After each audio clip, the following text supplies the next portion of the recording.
There's blessings, the love of God, which is prayers and blessings, and the blessings of the Kohanim. And we're going on to the laws of what's the book of Zmanim. Zmanim is the book of times. So it's all the laws of the holidays and Shabbos and the holidays pretty much. Now, the Torah study is tricky in the sense that I would say, any potential intellectual subject that your brain is capable, any genre that your brain is capable of, Torah has that subject. So, if you like, there's math, science, when it comes to kashrus is kind of like chemistry. And then you have, the laws of Anida, menstruating lady in mikvah, that has tons of math in it and tons of math and tons of science and so Hilchos Shabbos, the laws of Shabbos, are of the most important laws in the Torah. Breaking Shabbos is what we would have said yesterday is, skila, it's death. It's the most severe death penalty if it's done the wrong way. And so Hilchos Shabbos is essentially something that A, is quite complex, and B, you have to really truly review it again and again. And also the methodology of study is we have kind of like the rabbis and the Torah set down the laws of origin, the laws of origin, so to speak, and all the laws branch out of that. And there are many books and classes and everything, how to branch out. So today we're studying a chapter which is a very important chapter, and it's a chapter of what are you allowed to do for health and sickness on Shabbos. If someone's sick or someone's in an accident, what are you allowed to do, what are you not allowed to do? Now, when I was getting tested for smicha, the rabbi tested me on this, and he said that this is truly a subject that should be reviewed frequently, because a lot of times when someone is hurt, you don't want to break Shabbos fully in every situation, because you're simply not allowed to. At the same time, it's very severe, you're allowed to break Shabbos. And a lot of times, he says, Jews, and rabbis included, are very, they're not well prepared necessarily when the moment of someone gets hurt or whatever it is, and they're not well prepared. Wait, you're allowed to do this, you're not allowed to do this way, because the adrenaline in the situation. Chapter 1 of Zmanim. Chapter 2. So we're going to do it, and I'll just tell you, the sicknesses they had then, as we'll see, are not the same sicknesses of concern. There's certain things nowadays they had then where this is a major concern, and nowadays we just take a pill or put this medicine or this chemical on it and it's fine, and vice versa. We have stuff back then that they were like, oh, no biggie, you just draw blood and they'll be better. And nowadays we'd be all concerned, oh my God, we don't know what to do. So we can see that the health standards and the actual chemistry and biology changed. So therefore it's tricky to take the laws of the rabbis and the Talmud, and you really have to kind of dig deeply in them. You really have to kind of dig what are they trying to show us, and what can we compare. And we're not going to get through all the practical laws of health on Shabbos. There are other books for that, but the Rambam is going to go through all the laws of the Talmud. Now Zmanim is also, it's quite complex, the book of Zmanim, and it's quite long. So I'm going to go through it as fast as I can, and it definitely can induce tremendous discussion. Okay.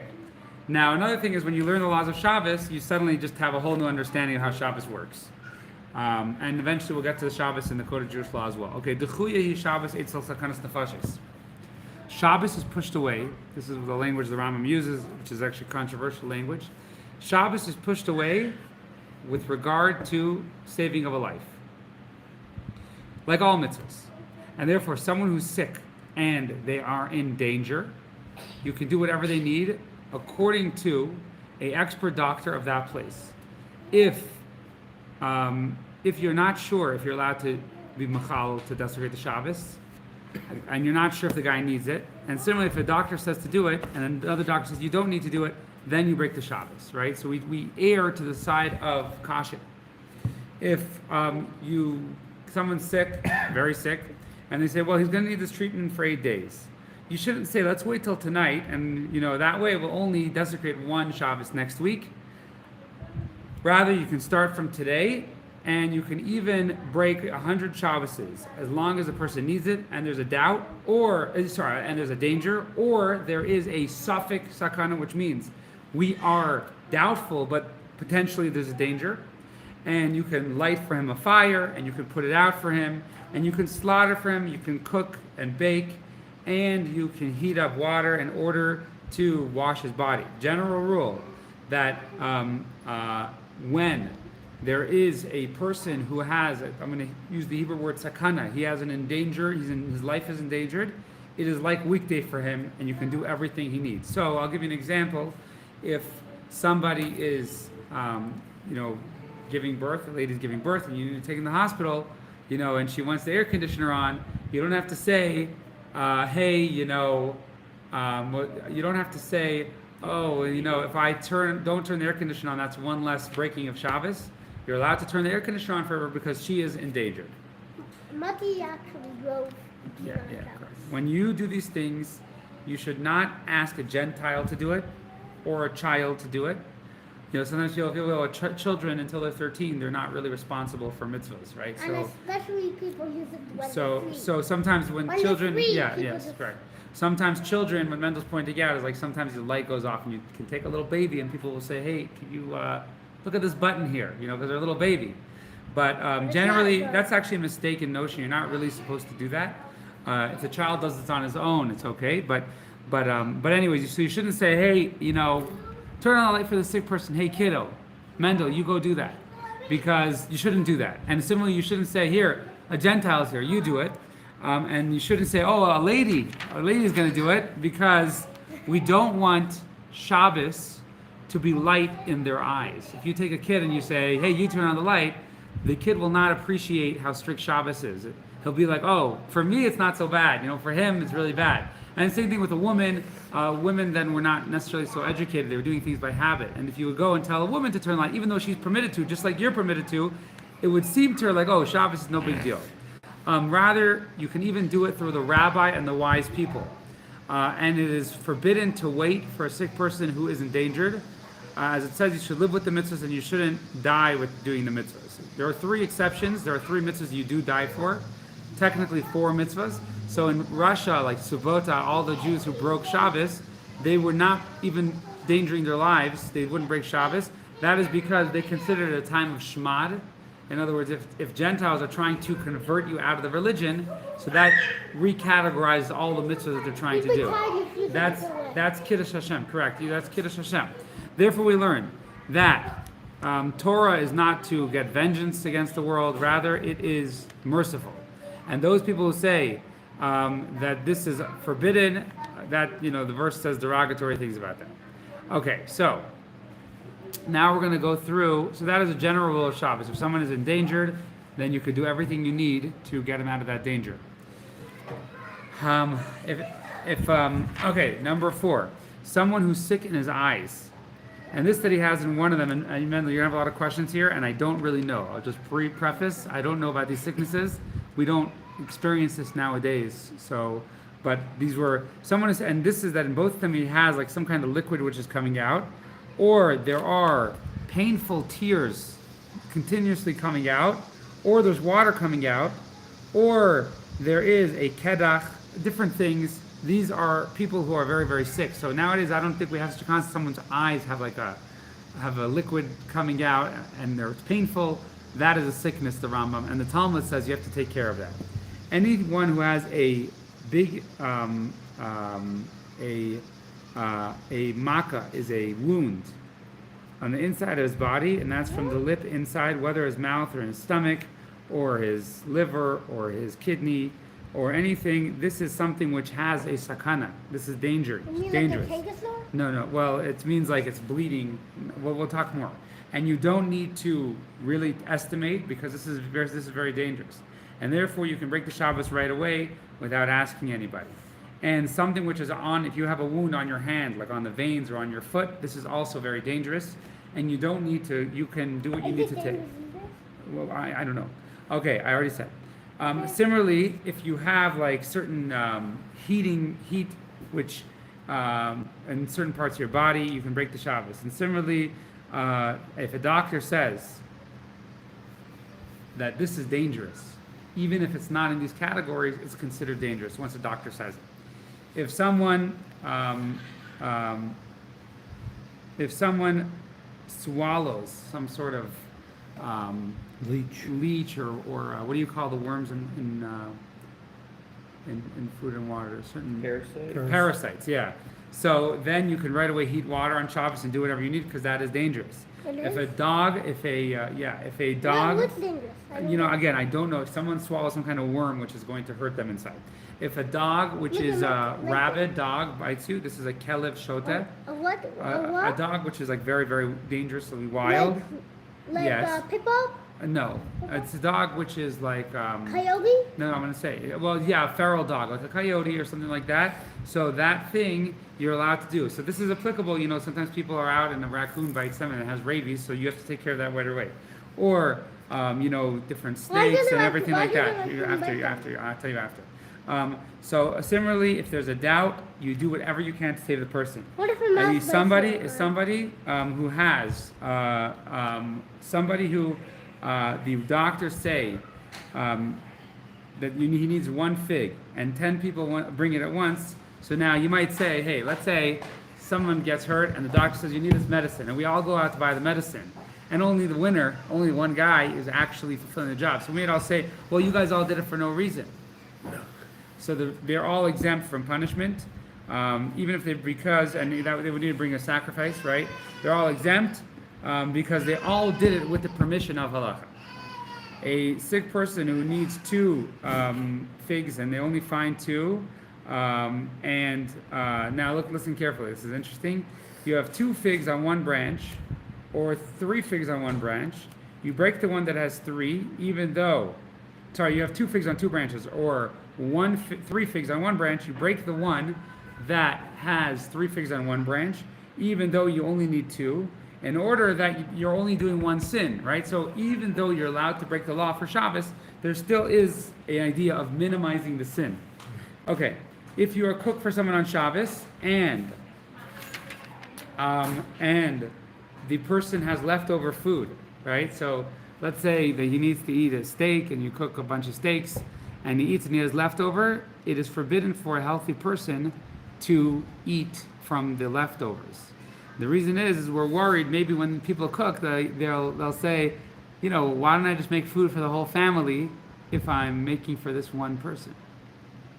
However, let's say you slaughter an animal on Shabbos, everyone can benefit from that animal because we don't have the gezerah. Because you slaughter one animal. If you have to slaughter an animal, you're not doing more for the sick person. You are, and this is even after Shabbos, right? So someone slaughters an animal, they cook meat, and they feed the person. Another Jewish person could benefit because the technicalities, you can't slaughter more animal for a person. Once you slaughter an animal, you slaughter the whole thing. Someone who doesn't have a sakana, someone who's not endangered, you do whatever you can through a Gentile, right? So this is talking about someone who's not endangered. This you do ask a Gentile. You can tell a Gentile to do for him, to cook and to bake, and to carry from one domain to another domain. Similarly, if you need to put an eye medication, even though there is no danger, and if you're not breaking Shabbos. So we mentioned probably yesterday, you're not allowed to do things. Ideally, you're not allowed to do things of health, even if you're not breaking Shabbos in any way. Because the rabbi said, we're worried that if you get involved in health, you'll end up doing work on Shabbos.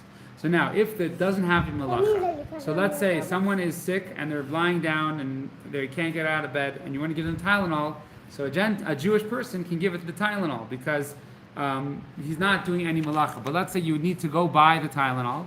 If the person's in a lot of pain, you can have a Gentile buy. You can't have a Jew buy the Tylenol. Therefore,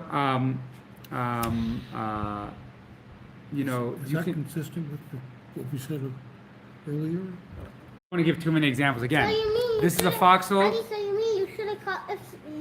Does that mean you shouldn't call a taxi if somebody's giving birth on Shabbos? Well, so if someone's giving birth on Shabbos, so that's a good question. Can you What they call do a in New taxi York is they're taxi businesses which are not Jewish, and they know if you call and say I'm having a baby, they know after Shabbos here, we're gonna call you and you'll pay us after Shabbos. They know that already. But you call. Correct. That's another. So we're gonna talk. So those are all very detailed, and yeah, like the laws of health on Shabbos. One second, the laws of health on Shabbos are quite tedious. So I'm not gonna go through the It's a details of them. sakana. Why should a guy? If a guy Am I going through the details now? Okay. So similarly, if you need to move tendons around the ear, these different sicknesses which are just maneuvering body parts of the body. Just lost my place. Oh, here it is. Then you can do like you're putting a bone back in place. You can do that on Shabbos, and all these things are permitted. Someone who is giving birth. So again, we give birth in a very specific way nowadays. So I'm going to go through the Rambam, and I can guarantee that like we could talk about each of these laws for an hour, because the way we do things, and you know, when you're becoming a rabbi, they want you to know these things cold, because you have to really study a lot to get all the details. So a lady's giving birth. At what point is she in danger? When she starts crouching to give birth, she is now in a state of danger, and you can break the Shabbos. So You can call doctors. You can cut the umbilical cord and tie it. And if you need, let's say she's screaming so much, and you say, well, maybe if I turn on the light, if I light a candle, she'll calm down. You can do that even if she's blind, because she wants that. And if she needs oil, you bring it to her. And anything that you can change, you change when you're bringing it. So this is a very interesting thing. So, let's say you need to carry something. So if you can carry it in a way that's more permitted, or whatever it is, you do that. So just going to go through very fast nowadays.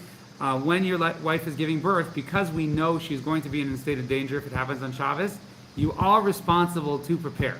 In other words, if you're walking down the street and someone starts going into labor, so you can break everything.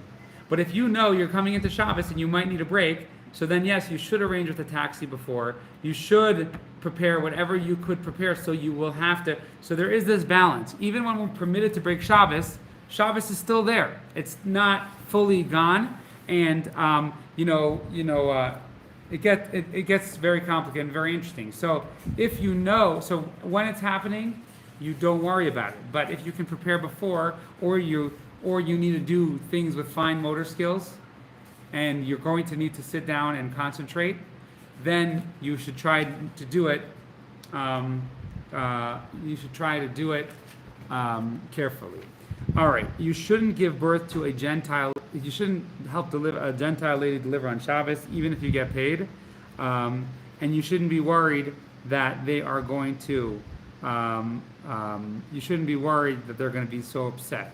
However, if a ger toshav is somebody who is a Gentile person who is friendly with the Jewish community. So, where this becomes relevant, and actually there are big questions. Are you allowed to be a doctor and work on Shabbos? These are big questions, and there's just endless discussion about them. But I'm not going into them now, because again, each one of the laws of Shabbos, and you'll see the Rambam, and I was saying before, they dig into your brain in a new way. And each one is very long, and there is a book over there which is the best book in my opinion, but even that will say like, this is so complicated, this is what you do.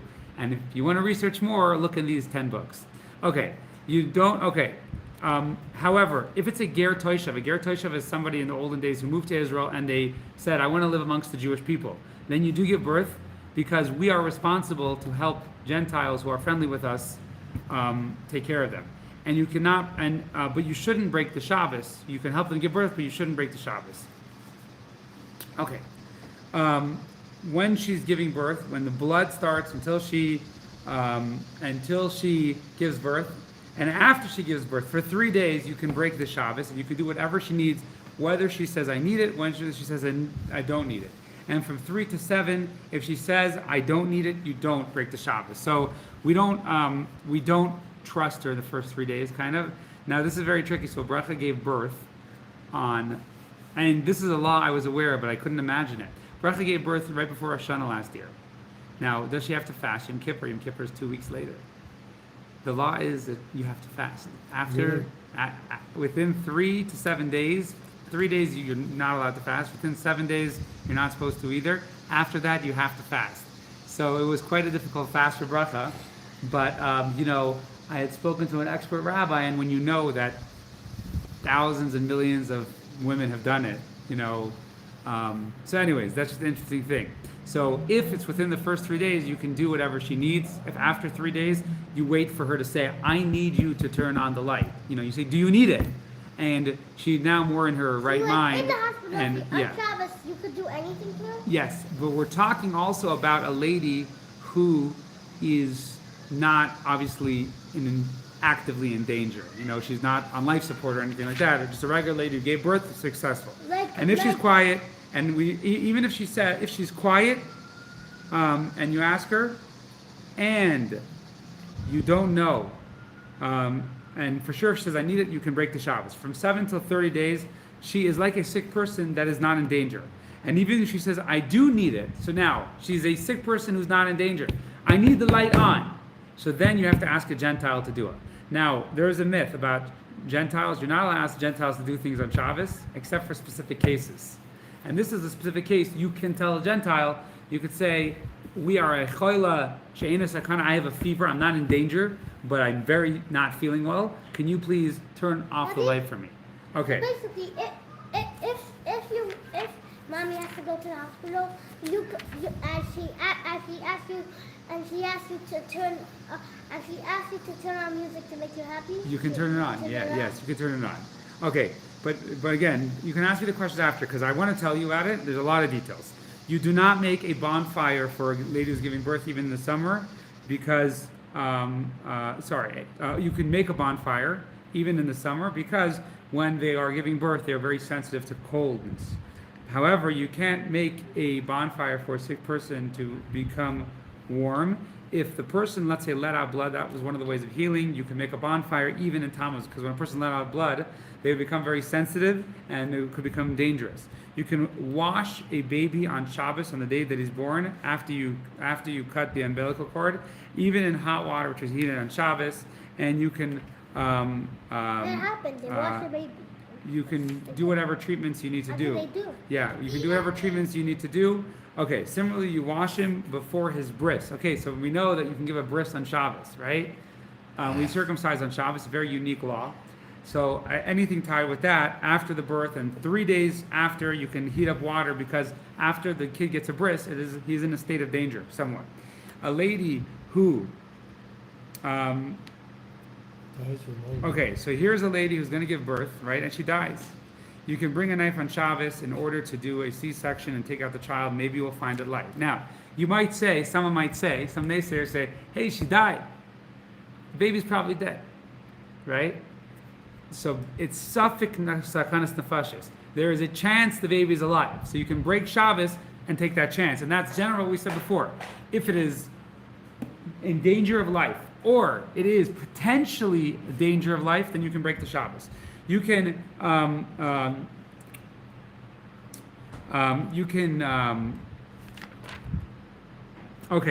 go to try and save people on Shabbos, and you don't need to take permission from the Beis Din. And if you do that, this is good. For example, let's say you see a baby fell in the ocean, God forbid. You can put let's say you can throw a net down and save him, right? But what if you pick up fish, right? It doesn't matter because you're working on saving the baby. So you're allowed to. So you're allowed to do all those things for a. Now in Jewish communities they have what's called Hatzalah. They always break Shabbos. When it came to Ukraine originally, when everyone was trying to escape Ukraine, there were rabbis working on Shabbos to try and do it because even though there's so many technicalities, is it even dangerous? Is this? Is that? But because now let's say you put the net down and you only pick up fish, right? You pick up the baby a tuna. So baby and fish is for sure okay, but let's say you only pick up fish. Tuna. The most expensive tunas I've sold for $5 million in China. You can look it up. These massive, right? You are exempt from any punishment. But let's say you said, hey, use the bigger net because maybe you'll get some fish, and you bring up the baby and the fish, you are exempt. Even if you didn't hear that he drowned and you stuck the net down to catch fish and you picked up the baby, you're exempt. If a child falls into a pit, so you can do whatever you need to pick him out, even though you're fixing the pit, fixing the stairs, whatever it is. If a door, this is a very interesting thing, and this is in Jewish law. If a child gets locked in a room on Shabbos, children get scared, they're very sensitive. You're allowed to break the door on Shabbos, even though you might have to cut down a tree to get something. So these are different examples of things that might not occur to you to be a life danger, but Jewish law considers A baby in the ocean. Jewish law considers it to be a danger of life. A baby Okay, in the so ocean here is in this dangerous. case here, maybe the child is going to be scared if he's locked in the room. If, let's say, a fire falls, okay, so then this is very interesting. Believe it or not, if your house burns down on Shabbos, you're not allowed to put it out because it's just money. If there's a life danger tied to it, and actually it's quite a marvelous subject, you accept it's God's will, right? If a life danger is tied to it, then you can do whatever you need, even though you are, and you don't need to get permission on these things. So in Jewish law, we'll talk about later what you do in the case of fire. A lot of rabbis now, there was a rabbi in New York, and he said many years ago, he said, when there's a fire, you are allowed to put it out right away with a fire extinguisher, even though Jewish law says you're not. So some rabbis argued with him, and they said, what do you mean in Jewish law? There are certain things you can try, but you're supposed to go outside and say, God, you gave me, you take away, and you'll give me more. You're allowed to save enough food for Shabbos. So you don't, So this rabbi said, people think I am lenient on the laws of Shabbos. He said, no, I'm strict on the laws of saving a life.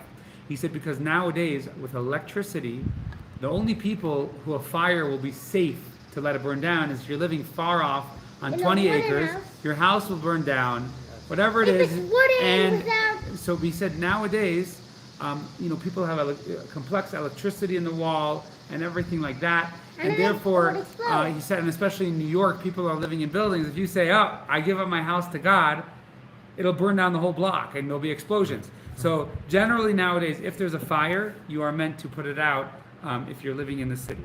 And it is a very rare case there's a very rare case that there's somebody nowadays who can not put out a fire. Someone okay, a building falls on somebody, World Trade Center, right? And you're not sure, was a guy there, was a guy not there? Are you allowed to dig it up, which is not allowed on Shabbos? So you're allowed to dig it up. If you find him alive, even though he's crushed and it's not possible for him to live, you can do whatever you need to take him out to live for even 1 minute, right? So this is an important law. Even if you know that, oh boy, this guy is dying, you're allowed to do whatever you need even to live 1 minute.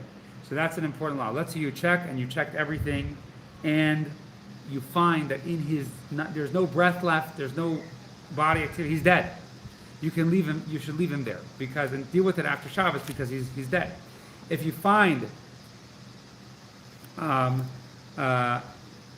not breathing, his heart stopped, but you find there's some reason you didn't check the bottom of his body, then it's possible that sometimes somebody's body can rejolt from different parts. So therefore you have to really check if he's fully dead. If it is a place where there are Jews and Gentiles, even one Jew and 1,000 Gentiles, and a building falls, and you check everything, because even now, we're not talking about a ger toshav here, but you check, because you never know. And nowadays that we never know who's Jewish, you never know a lot of these laws. Anyone could be Jewish, and so you check, and even if, let's say, one person, so you don't know, if you're in the city and the building falls down, you don't know who's in it. But let's say one person leaves and the building falls on him, and so that one person is very highly likely not going to be the Jewish guy, right? It's like a building in Florida. Yes. So those things, unfortunately, there were a lot of Jews in there. So, okay. If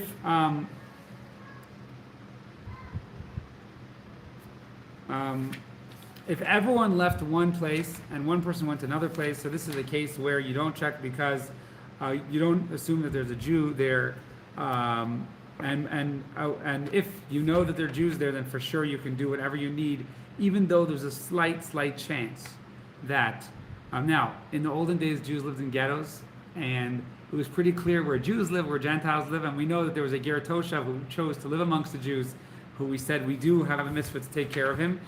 So there are different, nowadays typically if there's a building, we will do whatever we can to save. We don't know who or what or when, and that's what we'll do. If you are going in the desert. You're traveling in the desert and you lost track of time. What should you do? You should count 6 days from the time that you know of, and then you keep Shabbos on the 7th, and you do Kiddush and Havdalah, and you don't do any work. And every day you're allowed to do work for what you need in order that you don't die, right? So you're lost in the desert, and you know it's Shabbos, so you're not allowed to do any work, but you should do whatever, you're allowed to do whatever you need for survival. And you can't do more than what you need, because every day is Shabbos, right? So I don't know what day Shabbos is, so I'm going to call 7 days from now Shabbos, but maybe today is Shabbos. So you're not allowed to do more work than necessary. You're not allowed to get profit. And if you know some of the days are for sure not Shabbos, then you could do it because I know yesterday wasn't Friday, and the day before, or yesterday wasn't Shabbos. So, you might know that I'm in doubt. Is Thursday, Friday, Shabbos, but the other days I'm not in doubt. So then you could work on those days. So you're making your own Shabbos and treat it as if it is the actual So Shabbos. one day you treat as actual Shabbos, and the other days you do things in doubt. You do certain precautionary measures, so you shouldn't break Shabbos more than necessary. Okay, 1 second, please don't stir. Okay, it is permitted to do because you for sure. Okay, now, and similarly, it's permitted to do malacha on that day because for sure you didn't go out on Shabbos, and all the other days except for that day, you only do what's necessary. Gentiles, and this is what the Rebbe quoted a lot from regarding Israel when it came to giving away land in Israel. This is actually the famous law that the Rebbe quoted. He said this is the only thing that's relevant about giving the land in Israel. Gentiles are surrounding a Jewish city. If they're coming on money, you don't break the Shabbos and you don't make war with them. If it's a border city, so tactically it's a dangerous city, even if they're just coming on argument or dealing with hay or anything, you go outside and you break the Shabbos because it's a border city, it's a vulnerable city, and therefore we have to be extra cautious. So the Rebbe said when it comes to Israel, we don't give away land because the border cities, you're allowed to break Shabbos. We take full precaution. Okay, never in every place. If they come for fighting, then everyone goes out and they fight on Shabbos. It's a mitzvah on everyone to go and to help their brothers, to save the Jewish people, and you can't wait till Saturday night. You shouldn't say wait till Saturday night. And when you save them, it's permitted to go back and take your weapons back in order that you should have your weapons and equipment ready for the next time. A boat, okay, so again, the Shabbos is going to take long, but it's such important halachas. A boat that is sinking or lost, or a city, the Titanic thing, right? The Titanic, what do you call this? The submersive, right? You're supposed to go and save them, and do whatever you can. Even one person, and even one person, if Gentiles are going after him to kill him, or it's a mitzvah to save him, even with doing many malachas to hide him or whatever it is, even to fix your weapons, and you do whatever you need. So this is actually, Jewish people, when it came to Judaism in Russia, they were extremely strict on Shabbos. But when it came to COVID and the Hatzalah in New York, they're the first ones to break Shabbos right away. They're willing to break Shabbos, lest there might be a sakanas nefashos. Let's say you're going to go fight a war against another city. Well, don't start so close to Shabbos. Well, so you're allowed to do it 3 days before Shabbos and continue even on Shabbos, even though this is not a mitzvah war. And because it might become dangerous, and for sure if it's a mitzvah like Jericho, the Jews in Jericho, you're allowed to break Shabbos to do it because God gave the mitzvah to do it. Those are loaded laws, and they are the type of laws. So afterwards, I'll go over with Mendel some of the things, and if you want to ask some questions, they're loaded laws, and I can't reiterate. It's like they're so complicated in Jewish law, especially nowadays. What type of band-aids are you allowed to use? Are you allowed to use a band-aid? Should you use a band-aid? All these different things that they are very, very. Mendel, can you bring me the Gemara, the preface? Can I ask you? Yes. 9:53. Here, bring me the Gemara. Can you bring 4 Gemaras? So, 9:53. Yeah. couple questions. The Rambam mentions specific examples of when you can or can't break Shabbos for sick people in other situations.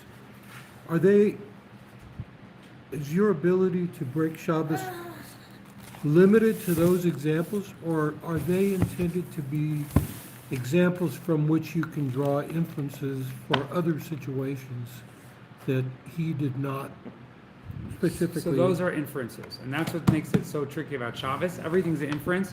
Some of those laws are, well, you might not think it's an issue, and he's trying to define. No, this is potential danger.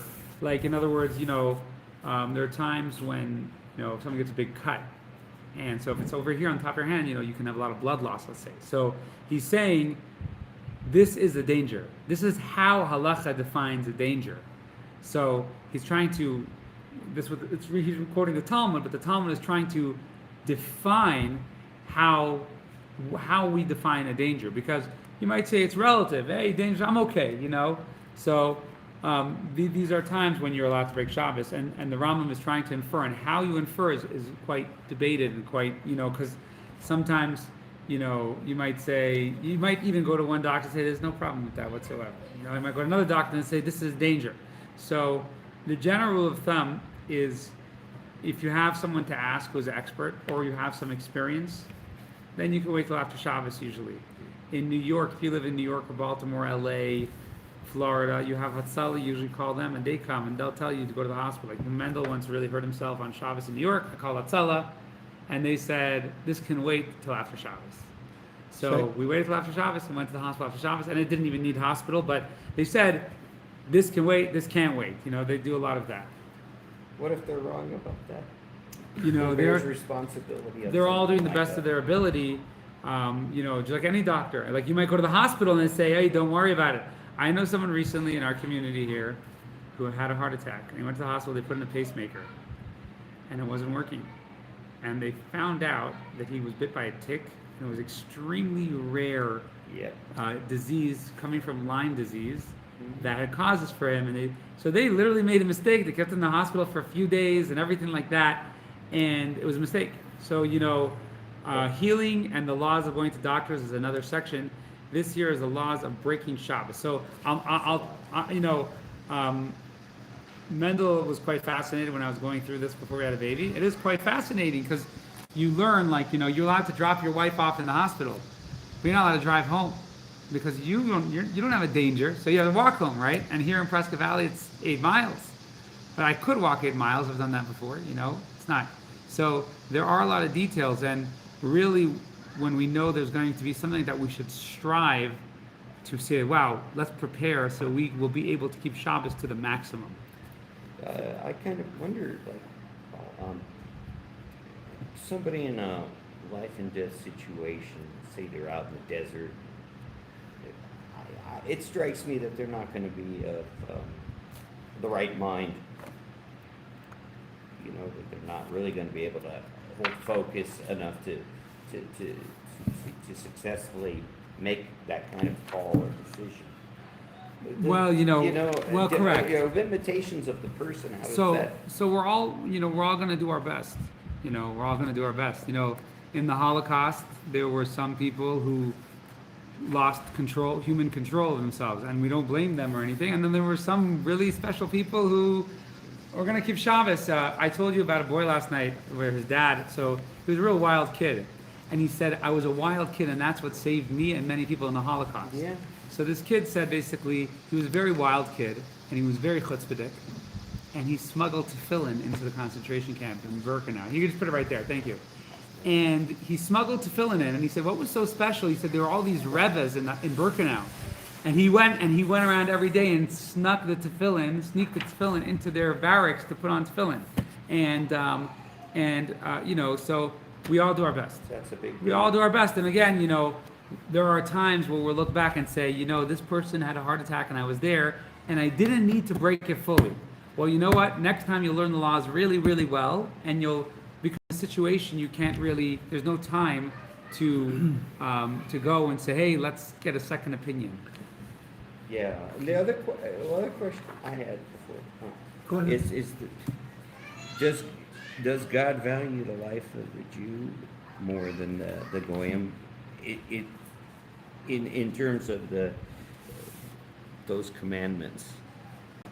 Well, The Shabbat laws, for example. So it's a very technical question, and it's hard to answer on one foot because have to realize that in those times, Gentiles were primarily pagan, and they were idolaters, and Right. so they didn't have, like they were like in a really bad place. Yeah.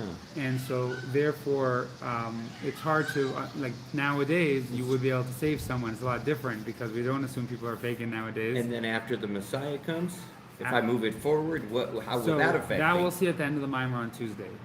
We'll discuss that. Okay. I have two Sorry. questions. Yeah, You got you're questions. fine. There's no animals. Are there provisions for saving the life of an animal? Say you are in some sort of agricultural business where your livelihood depends on the animals that you own. Or do you let the animal die? I'm not sure. I'm not sure. I don't recall the law there. I will tell you that when it comes to Shabbos, money is not taken into account on Shabbos. And there's something beautiful about that, there's something beautiful about that that's like, your house is burning down, and Jewish law is like, you have to totally surrender, turn to God, and say, I have nothing except for you. What about the hunts you have in the house? So I'm not there's sure. And he's not for your work. He's your pet. Yeah, you I'm take not, care of him. So that's the real question. That's the real question. Are you allowed to have like mercy on an animal? I Yeah. have to check. I'm not sure. It's a Okay. good question. I'll tell you one interesting story that happened 2 weeks ago in Israel. I think I said it last week. There was a guy in Israel, and he said, I'm secular, but he keeps Shabbos. And the police knocked on his door, and they said, there's a tree next to your car that's going to fall. Can you move your car? And he said, no. He said, okay, well, give us the keys. We'll move your car. So he said, I have to ask my rabbi. So the rabbi said, no, you're not allowed to move your car. And he basically, he said, he looked at the situation. He said, the police said, if you want to know what you're allowed to do, because you can't move it for him. You're Jewish and he's Jewish. He can't tell you to do it for him. If you want to know what you could do is you can put a barrier next to the tree that it won't fall on his car when it falls. So the police knocked the tree down onto his car, just out of spite. And so he called in, so his grandkids came that day and they saw he was unusually happy. And they said, what happened? He said, I just paid 25,000 shekel to God. He said, I just gave God 25,000. I said, I stood up and I said, I'm keeping Shabbos. I'm going to lose my car. He said that. And he was very joyous. And he said, this is going to be a legacy. My kids are going to know, and my kids aren't observant, but they're going to know that I kept Shabbos, even though So he called up the insurance company, and the insurance company says, sorry, we don't help this. But they said, we suggest you sue the municipal, and you should be able to win. In America, it's very simple. They would tow your car. They would tow your car, and maybe they would give you a fee for towing your car. But in Israel, there's a whole secular religious battle. So these police officers said, we'll show this guy. Well, if he gets his money, if he asked for his money back, isn't he recanting on his joyous position that he took? That's between him and God, and I'll tell you why. Because That's good. that's between him and God. That's between him and God. Because I would personally tell him to sue the municipality, because I think the police should have more respect for Shabbos. And you're in Israel, but that's between him and God. It could be, if he says, if he is doing it because he can't sleep at night and he misses his money, then his gift to God. When we give gifts to God and sacrifice to God, our intentions are between us and God. You can have one person. There was a story, and there's a video my kids know really well. There was this big rabbi in Moscow, at the beginning of communism, and someone came to him, and what they did is they seized all the businesses, and they opened them on Shabbos, and they gave people positions they had to work on Shabbos. So one guy came to him, and there was a whole long story. There was someone visiting this rabbi's house. One guy came to him and said, they're making me work on Shabbos, what should I do? So he said, and they're going to, prison me and kill me if I don't work on Shabbos. So he said, you can work on Shabbos, you're saving a life. Then another guy came in and said, same situation, and he says, you have to give your life. He says, what about saving a life? He said, no. He said, that Jew is a simple Jew. He said, you learned in the Lubavitch Tomchei Tmimim Yeshivas. You know what it means to sacrifice, how important it is to do this. He said, for him, he said, he has permission to break Shabbos, but you, I'll never give permission to break Shabbos. Kiddush Hashem and the other one wasn't. So for one of them, he said, you know what this battle is. So here we have, let's say they would both not they both go to work. For one of them, this rabbi felt that he's saving a life on Shabbos. He's allowed to break Shabbos. The other one, he said, no, you know better. This is your moment where you need to sacrifice your life. So when a situation comes and we don't want to tarry on it, we can't. And the reason why these laws are so important is because it's not the time to study them when something is happening. If it is a chola she'ein bo sakana, if it's someone gets a bee sting, right? What can I do to treat a bee sting? Then you could look it up, because if you wait an hour or 20 minutes and he's not having an allergic reaction, which most of us don't, you can look it up. But if someone has, gets wounded, gets hit by a car, gets this, get that, you're game over. You got to save the person. And the difference between someone who follows the letter of the law and someone who doesn't will be someone who is well versed in them and knows, okay,